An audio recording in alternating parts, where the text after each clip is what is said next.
Hi friends, welcome to my channel. మీరు ఇప్పుడు ఈ వీడియో చూస్తున్నారంటే మీ జీవితంలో ఏదో ఒకటి జరిగింది, ఏదో కోల్పోయారు. అది బిజినెస్ అయినా, రిలేషన్షిప్ అయినా, జాబ్ అయినా, లేదా మీరు మీ మీద పెట్టుకున్న నమ్మకం అయినా, ఏదో ఒకటి మీ చేతుల నుండి జారిపోయింది. మరియు ఇప్పుడు మీరు అనుకుంటున్నారు, ఇంకా ముందుకు వెళ్ళగలనా, నా వల్ల అవుతుందా, ఏం చేయాలి ఇప్పుడు? సరిగ్గా అదే నేను ఈ వీడియోలో మీకు చెప్పబోతున్నాను. కానీ ఒక్క విషయం చెప్పాలి, ఈ వీడియో మామూలు మోటివేషన్ కాదు. నువ్వు చేయగలవు, నువ్వు గొప్పవాడివి అని చెప్పే ఎంటీ వర్డ్స్ కాదు. గతం నీది కాదు, భవిష్యత్తు నీది. వర్తమానంలో నువ్వు చేసే పని మాత్రమే నీది. సౌండ్ సింపుల్ గా ఉంది కదా, కానీ ఇది ప్రాక్టీస్ చేయడం చాలా కష్టం.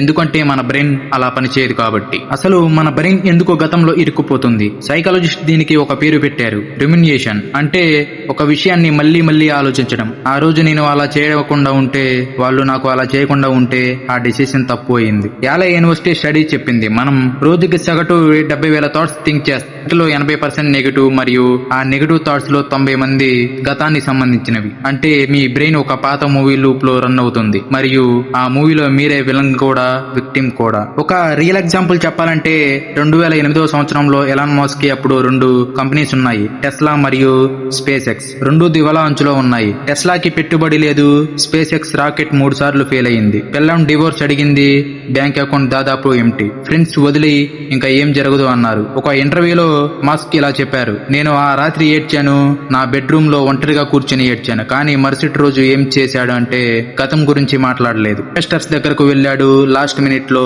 40 మిలియన్ రైస్ చేశాడు. స్పేస్ ఎక్స్ 4వ రాకెట్ ఆర్బిట్ చేరుకుంది. టెస్లా సర్వైవ్ అయ్యింది. ఇప్పుడు ఎలాన్ మస్క్ వాట్స్ రిచ్ మ్యాన్ గా అయ్యాడు. అతని గుట్టు రహస్యం ఏమిటి? I never look backward, I only ask what's the next step. ఇంకో ఎగ్జాంపుల్ చెప్పాలంటే సుధామూర్తి, ఇన్ఫోసిస్ ఫౌండేషన్ చైర్పర్సన్. కానీ వారి ప్రారంభం ఎలా ఉంది? టాటా మోటార్స్ తో జాబ్ కి అప్లై చేశారు. అప్పుడు ఆయన కంపెనీకి ఒక బోర్డ్ పెట్టింది, గర్ల్స్ నీడ్ నోట్ అప్లై. అంటే ఆడవారికి అక్కడ జాబ్ లేదు. సుధామూర్తి ఆగారా? లేదు. చైర్మన్ కి డైరెక్ట్ రాశారు, ఇది డిస్క్రిమినేషన్ అని. మరియు ఇంటర్వ్యూ కాల్ వచ్చింది, జాబ్ వచ్చింది. తర్వాత జాబ్ వదిలారు. హస్బెండ్ తో ఒక చిన్న గ్యారేజ్ లో ఇన్ఫోసిస్ స్టార్ట్ అయింది. మిగతా స్టోరీ మీకు తెలుసు. గతం ఆపింది అనుకోలేదు, ముందుకు వెళ్ళాడు కాబట్టి అతను అలా చేరుకున్నాడు. ఆ ఫిలాసఫీని మోడర్న్ గా అప్లై చేయడానికి ఒక సింపుల్ మెథడ్. స్టెప్ 1, ఒక కాగితం తీసుకోండి, మీరు కోల్పోయినది రాయండి. 2, రెండో కాగితంలో దాని వల్ల మీకు ఏం నేర్చుకున్నారో రాయండి. 3, మొదటి కాగితాన్ని తగలబెట్టండి, రెండోది దాచుకోండి. ఇది సింబాలిక్ గా అనిపించవచ్చు, కానీ న్యూరో సైన్స్ చెప్పింది, ఫిజికల్ యాక్షన్ మన బ్రెయిన్ కి సింగిల్ ఇస్తుంది, ఇది కంప్లీట్ అయింది అని. క్లోజర్ కి బ్రెయిన్ కి ఒక సిగ్నల్ కావాలి, ఈ మెథడ్ అది ఇస్తుంది. ఆ సంబర్ధానికి ఒక కోట్ చెప్పాలంటే, నది ఆగదు, వర్షం ఆగినా ముందుకే ప్రవర్తిస్తుంది. మనిషి అలా ఉండాలి. తప్పు చేశాడు అని బాధపడే వ్యక్తి అంటే అతని నేర్చుకోవాలని ఉంది, కానీ తప్పు గురించి ఆలోచించే వ్యక్తి ముందుకు వెళ్ళలేడు. గుర్తుంచుకో. ఇంకోటి, మీ పవర్ ని గుర్తించడం. కష్ట సమయంలో మనకు అన్ని కనిపించవు, మన వీక్నెస్ కి కనిపిస్తాయి.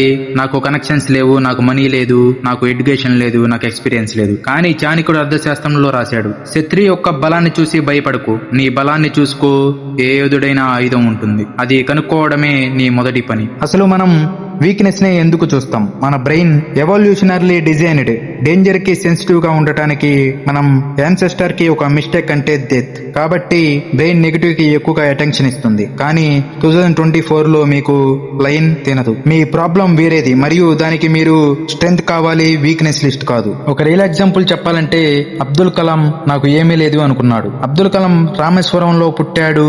నేవీలో పైలట్ కావాలని కల. ఫైనల్ సెలక్షన్ కి వెళ్ళాడు. 8 సీట్స్, 25 క్యాండిడేట్స్. కలాం 9వ ప్లేస్ వచ్చాడు, సెలెక్ట్ కాలేదు. అయినా డివేస్టెడ్ అయ్యాడు. స్వామి శివానంద దగ్గరకు వెళ్ళాడు, నా లైఫ్ అయిపోయింది అని. స్వామి ఒక్క క్వశ్చన్ అడిగాడు, నీకు ఫెయిల్యూర్ వచ్చిందని తెలుసు, కానీ నీకు ఏమి వచ్చింది అని అడిగావా? కలాం థింక్ చేశాడు, ఇంజనీరింగ్ తెలుసు, ఫిజిక్స్ ప్యాషన్, రాకెట్స్ ఫ్యాసినేట్ చేస్తాయి. డిఆర్డిఓలో జాయిన్ అయ్యాడు. తర్వాత ISRO, ఇండియాకి మొట్టమొదటి శాటిలైట్ లాంచ్ చేశాడు. అగ్ని మిసైల్ ప్రోగ్రామ్ లీడ్ చేశాడు. ప్రెసిడెంట్ అయ్యాడు. మిసైల్ మ్యాన్ ఆఫ్ ఇండియా అయ్యాడు. పైలట్ అవ్వలేదు, కానీ దేశాన్ని రక్షించే వెపన్స్ బిల్డ్ చేశాడు. ఇంకో ఎగ్జాంపుల్ చెప్పాలంటే రతన్ టాటా. నా కంపెనీ చిన్నది అనుకున్నాడు. 1991లో ఇండియా ఎకనామీ ఓపెన్ అయింది. ఫారిన్ కంపెనీస్ వస్తున్నాయి. ఫోర్డ్, GM, మెర్సెడెస్ అన్ని భారత్ లోకి వస్తున్నాయి. అప్పుడు టాటా మోటార్స్ ఒక small India car company. Ratan Tata Ford CEO దగ్గరకు వెళ్ళాడు పార్ట్నర్షిప్ కోసం. ఫోర్డ్ CEO అన్నాడు, మీరు కార్ బిజినెస్ కి రాకపోవడం బెటర్, మీకు ఏమీ తెలియదు, మీ కంపెనీ చాలా చిన్నది. రతన్ టాటా తిరిగి వచ్చేశాడు.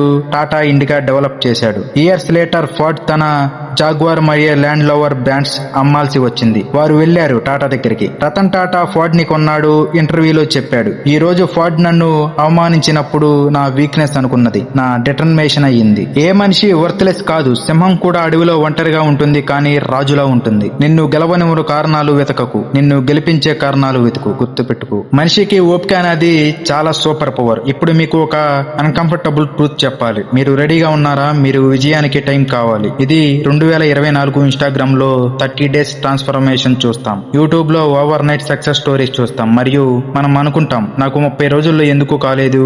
కానీ రియల్ గా చెప్పాలంటే జాక్మా 10 సార్లు రిజెక్ట్ అయ్యాడు. KFC ఫౌండర్ 1000 సార్లు రిజెక్ట్ అయ్యాడు. థామస్ ఎడిసన్ 10,000 ఎక్స్పెరిమెంట్స్ చేశాడు బల్బ్ కోసం. ఇవి ఎక్స్పెక్టేషన్ కాదు, ఇవే రూల్స్. చింత చేయకు, కానీ చాకచక్యంగా వెయిట్ చెయ్యి. సమయం సరిగ్గా వచ్చినప్పుడు పాము వలె కాటు వెయ్యి. ఇది ప్రొఫౌండ్ మెటాఫర్. పాము hours, days, some times weeks wait చేస్తుంది, మూవ్ చేయదు. కానీ సరైన మూమెంట్ వచ్చినప్పుడు పర్ఫెక్ట్ గా స్ట్రైక్ చేస్తుంది. వేస్టెడ్ ఎఫర్ట్ లేదు, పానిక్ లేదు, పేషెన్స్ పవర్. అదే నేను చెప్పే స్ట్రాటజీ. ఎగ్జాంపుల్ చెప్పాలి అంటే ధీరుభాయ్ అంబానీ గుజరాత్ లోని చార్వాడ్ అనే చిన్న విలేజ్ లో పుట్టాడు. 10 సంవత్సరాల వయసులో వాడాపావు అమ్మాడు. 16కి ఏమన్ వెళ్ళాడు, గ్యాస్ స్టేషన్ లో పంప్ చేశాడు. 26కి ఇండియా వచ్చాడు. ముంబైలో ఒక చిన్న రూమ్ టెక్స్టైల్ ట్రేడింగ్ మొదలు పెట్టాడు. 15 సంవత్సరాలు ఒక్కొక్క రూపీ సేవ్ చేస్తూ, ఒక్కొక్క కస్టమర్ బిల్డ్ చేస్తూ 41 ఏటాకి రిలయన్స్ ఇండస్ట్రీ పబ్లిక్లీ లిస్ట్ అయ్యింది. 75,000 షేర్ హోల్డర్స్. ఫస్ట్ డేనే 15 సంవత్సరాల 5,407 రోజులు ఒక్క రోజు క్విట్ చేయలేదు. ఇంకో ఎగ్జాంపుల్ చెప్పాలంటే MS ధోని. వెయిట్ చేసిన క్రికెటర్. ధోని ఖరగ్పూర్ లో రైల్వే టికెట్ ఎగ్జామినర్ గా పనిచేశాడు. క్రికెట్ ప్యాషన్ ఉంది. ప్రాక్టీస్ చేస్తున్నాడు. 2 సంవత్సరాలు సెలెక్ట్ కాలేదు. ఫ్యామిలీ ప్రెజర్, జాబ్ చెయ్యి, క్రికెట్ వదులు అని. ఫ్రెండ్స్, ఈ వయసులో ఆల్రెడీ అదర్స్ సెలెక్టెడ్ అయ్యారు. ధోని ఆగాడా? లేదు. డిసెంబర్ 2004లో ఇండియా ఏ టీమ్ కి సెలెక్ట్ అయ్యాడు. 2007 వరల్డ్ T20 ఇండియా గెలిచింది, captain Dhoni. 2011 world cup India గెలిచింది, కెప్టెన్ ధోని. నేను నెవర్ వరీడ్ అబౌట్ రిజల్ట్స్, నా నెక్స్ట్ బాల్ మీద ఫోకస్ చేశాను అని చెప్పాడు ధోని. ఇంకో ఎగ్జాంపుల్ చెప్పాలి అంటే హ్యారీ పోటర్. మనందరికీ తెలుసు, కానీ JK రౌలింగ్ స్టోరీ తెలుసా? 1995లో తాను హోమ్లెస్ గా ఉన్నాడు. సింగిల్ మదర్, వెల్ఫేర్ చెక్ మీద బతుకుతున్నాడు. ఎడిన్బర్గ్ లో ఒక కేఫ్ లో బిడ్డ నిద్రపోయేంత వరకు కూర్చొని రాశాడు, హీటింగ్ బిల్స్ సేవ్ చేయడానికి. మొదటి హ్యారీ పోటర్ మ్యానుస్క్రిప్ట్ కంప్లీట్ చేశాడు.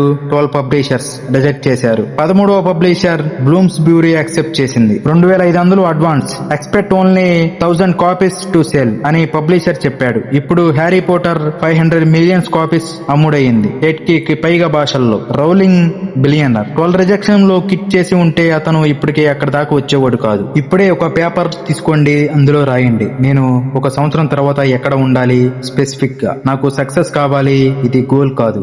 నేను 12 మంత్స్ లో 50,000 మంత్లీ ఇన్కమ్ జనరేట్ చేస్తాను, ఇది నా గోల్. తర్వాత అడగండి, రోజుకి నేను ఏ 1 థింగ్ చేయాలి ఈ గోల్ కోసం. ఎవ్రీ సింగిల్ డే ఆ 1 థింగ్ చేయండి. 360 రోజులు ఒక్క రోజు మిస్ చేయకండి. ఆ కన్సిస్టెన్సీ మీ ఊహించిన రిజల్ట్స్ ఇస్తుంది. ఫలితం తర్వాత వస్తుంది, ఆశించకు. నీళ్లు రాక్ ని ఒక రోజులో కనిపించవు, కానీ రోజు పడుతూనే ఉంటాయి. కొండను చూసి భయపడకు. ఒక్కో రాయిని తీసుకుంటే కొండ కరిగిపోతుంది. ఇంకో విషయం ఏంటంటే నిశ్శబ్దంగా పని చేయి. ఈ చాప్టర్ చాలా ఇంపార్టెంట్. మీరు ఒక మిస్టేక్ చేస్తారా? ఇప్పుడు చెప్పండి. మీరు ఏదైనా అచీవ్ చేయాలనుకున్నప్పుడు సోషల్ మీడియాలో అనౌన్స్ చేస్తారా? నేను జిమ్ మొదలు పెట్టాను, నేను బిజినెస్ స్టార్ట్ చేయబోతున్నాను, నేను ఈ బుక్ రాస్తాను, లైక్ వస్తాయి, కామెంట్స్ వస్తాయి, కంగ్రాచులేషన్స్ వస్తాయి. మరియు తర్వాత 90% మంది ఆగిపోతారు. ఎందుకు? అనౌన్స్మెంట్ చేయడం వల్ల ఏం జరుగుతుంది? న్యూయార్క్ యూనివర్సిటీలో పీటర్ గాల్విబ్రిజర్ స్టడీ చేశారు.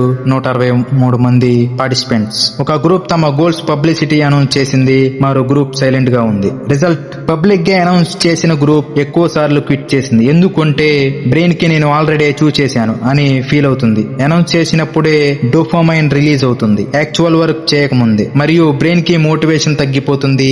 అచీవ్మెంట్ ఫీల్ రియల్ అచీవ్మెంట్ కి ముందే వచ్చింది. గుర్తుంచుకో. నీ ప్లాన్స్ ని ఒంటరిగా నువ్వు చేసుకో. ట్రీస్ నిశ్శబ్దంగా పెరుగుతాయి, వాటి గురించి అనౌన్స్ చేయవు, కానీ ఒకరోజు నీడ ఇస్తాయి. అదే logic. Work in silence, let success make noise. ఒక రియల్ ఎగ్జాంపుల్ చెప్పాలి అంటే వారెన్ బఫెట్. కానీ ఆయన ఎప్పుడు నేను ఈ కంపెనీ కొంటాను అని అనౌన్స్ చేయడు. నిశ్శబ్దంగా రీసెర్చ్ చేస్తాడు, నిశ్శబ్దంగా ఇన్వెస్ట్ చేస్తాడు. ఇయర్స్ తర్వాత రిజల్ట్స్. ఒక ఇంటర్వ్యూలో చెప్పాడు, నాకు ఇన్ఫర్మేషన్ అడ్వాంటేజ్ ఏమీ లేదు, నాకు ఇన్ఫర్మేషన్ చాలా తక్కువ మందికి తెలుసు అని మాత్రం తెలుసు. తెలుసు. ఇది నా అడ్వాంటేజ్. సైలెన్స్ ఈస్ నా స్ట్రాటజీ అని చెప్పాడు. ఇంకో ఎగ్జాంపుల్ చెప్పాలంటే సచిన్ టెండూల్కర్ కంబ్యాక్ మాట్లాడలేదు. 2011-12లో సచిన్ రఫ్ ప్యాచ్ లో ఉన్నాడు. క్రిటిక్స్ చెప్పారు రిటైర్ అవ్వు అని. మీడియా సచిన్ అయిపోయాడు. సచిన్ ఏం చేశాడు అంటే ప్రెస్ కాన్ఫరెన్స్ ఇవ్వలేదు, నేను ప్రూవ్ చేస్తాను అని అనౌన్స్ చేయలేదు. నెట్స్ లో ప్రాక్టీస్ చేశాడు ఎక్స్ట్రా అవర్స్. మార్చ్ 2012లో Bangladesh against 100th international century. Work తో చెప్పాడు, వాట్స్ తో కాదు. సెంచరీ కొట్టి చూపించాడు. ఇంకో ఎగ్జాంపుల్ చెప్పాలంటే స్టీవ్ జాబ్స్ సీక్రెట్ గా వర్క్ చేశాడు. యాపిల్ 1997లో దాదాపు బ్యాంక్రప్ట్ అయ్యింది. జాబ్స్ వచ్చాయి. 300 ప్రొడక్ట్స్ ని 10కి రెడ్యూస్ చేశాడు. టీమ్ కి చెప్పాడు అవుట్ సైడ్ ఎవరికి చెప్పకండి మనం ఏం బిల్డ్ చేస్తున్నాము అని. 2001లో ఐపాడ్ లాంచ్, 2007లో ఐఫోన్ లాంచ్. ఒక ప్రొడక్ట్ మన కంపెనీని రెడెఫైన్ చేస్తుంది అని ముందు ఎవరికి తెలియదు. లాంచ్ డే వరల్డ్ షాక్డ్ అయ్యింది. ఎందుకంటే అందరూ ఎక్స్పెక్ట్ చేయని ఒక థింక్ వచ్చింది. Silence gave them the element of surprise. ఒక రోజు ఒక గోల్ డిసైడ్ చేయండి. 19 రోజులు ఒక్కరికి చెప్పకండి. ఒక్కరికి కాదు, ఫ్రెండ్స్, ఫ్యామిలీ, పార్ట్నర్స్ ఎవ్వరికి. 90 రోజులు క్విక్లీ వర్క్ చేయండి. 90 రోజుల తర్వాత రిజల్ట్ చూపించండి. వాట్స్ కి బదులు ఎవిడెన్స్ మాట్లాడనివ్వండి. నీ చేతి వేలిలో చూపించే దిక్కులో నడవకు, నీ అడుగులు పెట్టే దిక్కులో నడువు. శత్రువుకు నీ నెక్స్ట్ మూవ్ తెలిసినప్పుడు నువ్వు ఓడిపోయావు. నీ నెక్స్ట్ మూవ్ నీకే తెలిసినప్పుడు నువ్వు గెలిచావు. గుర్తుంచుకో. ఒక రియల్ ఎగ్జాంపుల్ చెప్పాలంటే ఎన్టీ రామారావు తగ్గిపోయి తిరిగి వచ్చాడు. ఎన్టీఆర్ తెలుగు పీపుల్స్ కి గాడ్. 1994లో చీఫ్ మినిస్టర్ అయ్యాడు సెకండ్ టైం. 1995లో ఓన్ పార్టీ తిరుగుబాటు. అల్లుడు చంద్రబాబు నాయుడు అధికారం తీసుకున్నాడు. ఎన్టీఆర్ డివేస్టెడ్ అయ్యాడు. 78 ఏళ్ల వయసులో రిజెక్ట్ అయిన ఫీలిం, కానీ ఆయన ఫైట్ చేశాడు. న్యూ పార్టీ స్టార్ట్ చేశాడు. ఎన్టీఆర్ తెలుగుదేశం. Massive rallies. 70+ ఏళ్ల వయసులో రోడ్ షోస్. జనం వెళ్లారు ఆయన వెంట. ట్రాజిక్ గా ఆయన అనారోగ్యంతో 1996 జనవరి 18న కన్నుమూశారు. కానీ ఆయన క్విట్ చేయలేదు. ఎండ్ వరకు ఫైట్ చేశాడు. ఇంకో ఆర్డినరీ తెలుగు యూత్ విజయవాడకి చెందిన రవి స్టోరీ. రవి 2016లో ఇంజనీరింగ్ కంప్లీట్ చేశాడు. జాబ్ రాలేదు. 2 సంవత్సరాలు ట్రై చేశాడు. ఫ్యామిలీ ప్రెజర్, మ్యారేజ్ చేసుకో, గవర్నమెంట్ జాబ్ చూడు. 2018లో హైదరాబాద్ వెళ్ళాడు 8,000తో. ఫస్ట్ 3 months పీజీలో 8 మంది రూమ్స్ లో ఉన్నారు. ఫుడ్ రోజుకి 50 రూపాయలు. యూట్యూబ్ చూస్తూ డిజిటల్ మార్కెటింగ్ నేర్చుకున్నాడు. ఫేవర్ మీద స్మాల్ గిగ్స్ చేశాడు. 6 months తర్వాత 20,000 మంత్. 1 year తర్వాత మంత్ కి 50,000. 2020లో ఓన్ ఏజెన్సీ స్టార్ట్ చేశాడు. 3 employees. 2023లో 3 lakhs monthly. 12 employees, clients across India. 2016లో జాబ్ రాలేదు అని ఆపి ఉంటే ఈ రోజు అతను అక్కడికి వెళ్లేవాడు కాదు. ఈ వీడియో చివరి వరకు వచ్చాం. మీరు ఇక్కడ వరకు చూశారంటే మీరు నిజంగా చేంజ్ కావాలి. మీకు ఒక లెటర్ రాయాలి అనిపించింది. మీరు ఇప్పుడు ఎక్కడున్నా, హాస్పిటల్లో ఉన్నా, రిజెక్షన్ తర్వాత ఉన్నా, బిజినెస్ ఫెయిల్ అయ్యాక ఉన్నా, రిలేషన్షిప్ బ్రేక్ అయినా, లోన్ మీద ఉన్నా, ఒంటరిగా ఉన్నా, ఒక విషయం చెప్పాలి. మీరు ఇంకా ఉన్నారు. మీరు ఇంకా ఊపిరి తీసుకుంటున్నారు. మీరు ఈ వీడియో చూస్తున్నారు అంటే మీలో ఏదో ఒక పార్ట్ ట్రై చేయాలని ఉంది. ఆ పార్ట్ తో మాట్లాడాలనుకుంటున్నాను.